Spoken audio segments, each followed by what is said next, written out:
কই যাবেন? তা আমার লাগাই দিয়ে তারপর যাবেন? বলবেন তো যে ভাই একটু পিছনে যান, একটু সরেন বা কিছু, কমন সেন্স।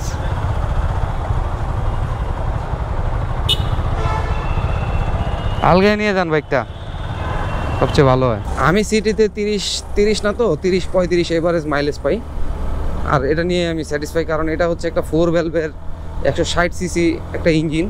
সো এটা দিয়ে যখনই আমি একটু হাই পারফরমেন্স চাবো তখনই মাইলেজটা ড্রপ করবে, আর এটা আমি মেনে নিছি। 4B ক্যান আপনি যে কোনো যেই বাইকই বলেন না কেন, যদি আপনি বাইকটার মেনটেনেন্স ঠিকভাবে না করেন অবশ্যই সে ল্যাকিং করবে, বিভিন্ন সমস্যা দিবে।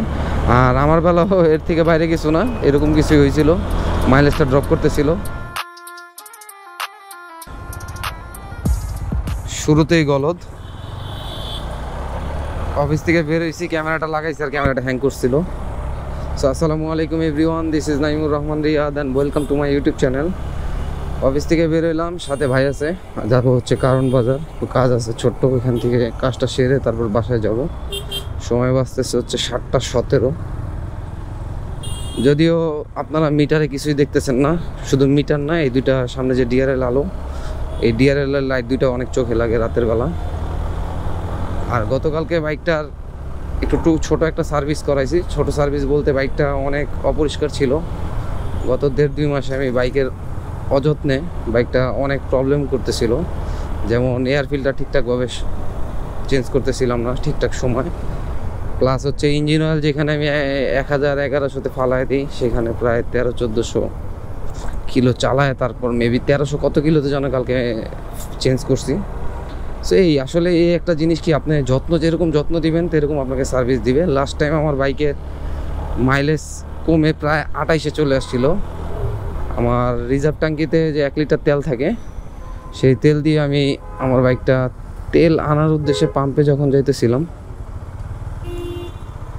ছেড়ে দিছে, পাম্পে যখন যাইতেছিলাম 28.1 যখন, তখন রাস্তায় বন্ধ হয়ে গেছিলো, আর রাশের পাশে ছিল ওর বাইক নিয়ে, তাই ব্যাকআপ হিসেবে বোতল দিয়ে পরে ওর বাইক থেকে তেল নামায় পরে বাইকে করছি। আসলে এটাই, মাইলেজ শুধু এমনি ড্রপ করে না, এর পিছনে অনেক কারণ থাকে। আর 4B air filter company recommend করে 4-5 হাজার কিলো, 4 না 5 হাজার কিলো, মেবি 5 হাজার কিলোমিটার ইউজ করা যাবে দেন চেঞ্জ করতে, কিন্তু আদৌ 4-5 হাজার কিলোমিটার ইউজ করা সম্ভব হয় না। কেউই তো নাই, শুধু আটকে রাখলো কেন? দেখ, টান দিয়ে বের হয়ে যায় গাড়িটা, যেহেতু টান দিছে আমিও টান দিই। সে রাস্তা মোটামুটি ভালোই ফাঁকা লাগতেছে, এইদিকে অনেক জ্যাম থাকে। তো এয়ার ফিল্টার কোম্পানি রিকমেন্ড 5 হাজার কিলোমিটার হইলেও 2500-3000-এর বেশি এয়ার ফিল্টার দিয়ে কোনোভাবেই বাইকটা রাইড করা যায় না। কিন্তু কোম্পানি ঠিকই বলে যে 5 হাজার কিলোমিটার পর্যন্ত রাইড করা যায়। 2-2.5 হাজার কিলোমিটার চালানোর পর যে একটা অবস্থা এয়ার ফিল্টারের, সেটা ইউজ করার মতো আর থাকে না। তো এই কারণে এয়ার ফিল্টারটা যখন একটু খারাপের দিকে যায়, তখনই বাইকের ইঞ্জিন হিটিং ইস্যু থেকে মাইলেজ ড্রপ, অনেক সমস্যা দেখা দেয়। কিন্তু এটা আমরা বুঝি না, আমরা মনে করি যে মাইলেজ ড্রপ হয়, মাইলেজ ভালো না। কিন্তু আমি সিটিতে 30 না তো 30-35 এভারেজ মাইলেজ পাই, আর এটা নিয়ে আমি স্যাটিসফাই, কারণ এটা হচ্ছে একটা 4 ভ্যালভের 160 সিসি একটা ইঞ্জিন। সো এটা দিয়ে যখনই আমি একটু হাই পারফরমেন্স চাবো তখনই মাইলেজটা ড্রপ করবে, আর এটা আমি মেনে নিছি। এই বাইক থেকে আমি 35 মাইলেজ পাইলে এনাফ, এর বেশি আমার লাগে না। তো আমি এখন আসি হচ্ছে ফ্লাইওভারে, মোটামুটি রাস্তা ভালোই ফাঁকা, আর বাইকটা সার্ভিস করা খুব মজা লাগতেছে, বাইকটা উঠতেছে, এক কথায় খুব ফ্রিলি চলতেছে। আর আসলে পরিষ্কার থাকা ভালো, তবে যেই ইদানিং যে বৃষ্টিপাত হয়েছে, এই বৃষ্টিপাতে বাইকটা আসলে পরিষ্কার রাখাটা খুব মুশকিল হয়ে গেছিলো। আর যদিও সময় পাই হচ্ছে রাতে, আর রাতে সময় পাইলে হয় কি, ভিডিও করা, একটা দেখা গেছে ইঞ্জিন অয়েলটা ড্রেন দিছি, বাইকটা মোটামুটি একটা সার্ভিস করছি। তো ওই সার্ভিসটা যদি একটু, এগুলা কারা ফ্লাইওভারে তো অনেক চিন্তা করবো, বাবা একটু পিচ্ছি, দাঁড়া সিগারেট টানতেছে। যাই হোক, দেখা গেছে চাইছিলাম যে অন্তত ভিডিওটা আপনাদের সাথে শেয়ার করব, যে বাইকটা একটা সার্ভিসের মতোই সার্ভিস দিছি, কিন্তু তা হয় নাই। রাতে গতকালকে যাওয়ার সময় আমার প্রচণ্ড জ্যাম ঠেলে অনেক মাথা ব্যথা শুরু হয়েছিল, আর বাইকটার কন্ডিশনটাও দেখে খুব খারাপ লাগতেছিল। তো চিন্তা করলাম যে হেলামি না করে চেঞ্জ করে ফেলি, ইঞ্জিন অয়েলটা চেঞ্জ করে ফেলি আর বাইকটা একটু ওয়াশ করে নিয়ে আসি। দেন রাকিবকে সাথে নিয়ে এমনি হেলমেট ছাড়া, মানে ক্যামেরা ছাড়াই গোপ্রো নেই এমনি যা চেঞ্জ করে ফেলছিলাম। তো সামনেই জ্যাম কাঙ্ক্ষিত, আমি কারণ বাজার চলে আসছি, যে টিসি ভবন। আচ্ছা, এই কারণ বাজারে কাজটা সেরে একবারে দেন আসতেছি। কারণ বাজারের কাজ শেষ, 5 মিনিটের ছোট্ট একটু কাজ ছিল, তবে জ্যামেই মানে সারা রাস্তা ক্লিয়ার আসলো, এই সিগন্যালটার জ্যামে আমারে প্রায় 10-15 মিনিট সময় লেট করে ফেলছে। সো কাজ শেষ, এখন যাচ্ছি হচ্ছে বাসার উদ্দেশ্যে, দিচ্ছি রওনা। ওদিক দিয়ে আর ঢুকবো না, কারণ ওই সিগন্যালটা অনেক দেরি করে ছাড়ে। এদিক দিয়ে ডানে চিপা দিয়ে, বামে একটা চিপা দিয়ে একটা রোড আছে, ডানে না তো বামে, ওই চিপা দিয়ে বের হয়ে যাব, বের হয়ে মেন রোড উঠবো। অনেকদিন পর আসা এইদিকে, কারণ বাজার আগে প্রায় আসতাম, আর আমার অফিসে ছিল কারণ বাজারে। তো এখান থেকে যাওয়ার পর এদিকে আসা খুব কমই হয়, মাঝে সাঝে আসা হয়, তেমন একটা না।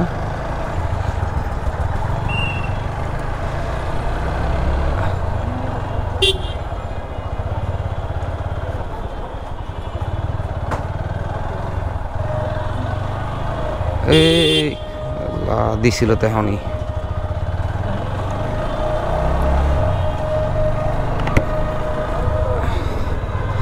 একটা ব্যাটারি সাথে নিয়ে আসছি, যদিও বেশি একটা চার্জ নাই, কতক্ষণ ভিডিও করতে পারবো সেটাও বুঝতে পারতেছি না।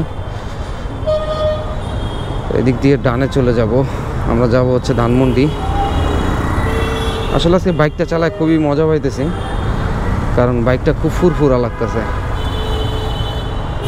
শখের একটা জিনিস যদি অপরিষ্কার থাকে আসলে খুব খারাপ লাগে, আর এইভাবে অপরিষ্কারভাবে আমি বাইকটা কখনো রাখি না, কিন্তু গত 1.5-2 মাস যাবৎ বাইকটার প্রতি টেক কেয়ার একদমই কমে গেছিলো। এই কারণে মেবি মাইলেজটা ড্রপ করতেছিল। আশা করি এখন মাইলেজ টাইলেজ সবই ঠিক থাকবে।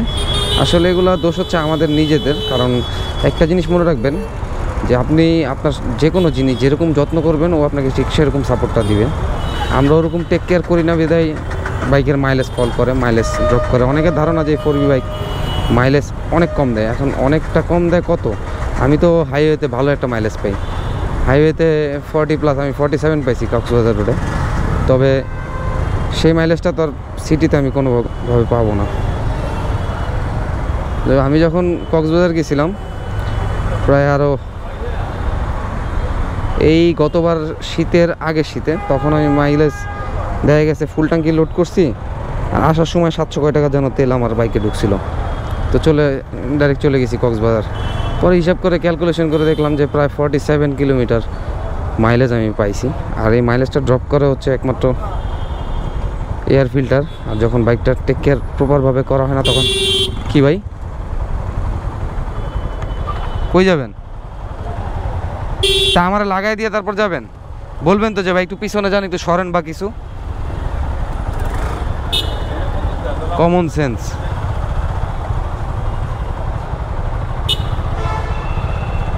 আলগায় নিয়ে যান বাইকটা, সবচেয়ে ভালো হয়। এদের কমন সেন্স দেখলে মাঝে মধ্যে এত খারাপ লাগে যা বলার বাইরে। দাঁড়ায় আছে, দাঁড়ায় থাকুক না, সিগন্যালটা ছাড়ুক, সেই অপেক্ষাটা করবে না। আমার ঠেইলা পিছনে দিতেছে। যাই হোক, এই সিগন্যাল থেকে বেরোই, তারপর আবার আসতেছি। পান্থপথ দিয়ে ঢুকতে যেয়ে আবার বের হয়ে গেছি, কারণ ওইদিকে অনেক পরিমাণ জ্যাম, একবারে পান্থপথ পুরোটাই জ্যাম। আর এই কারণে এই ফার্ম গেট হয়ে চলে আসছি। এখন এদিকেও তো মেবি জ্যাম থাকবে, এদিকে জ্যাম থাকলে করবোটা কি? সংসদ ভবনও তো জ্যাম থাকে এই টাইমে।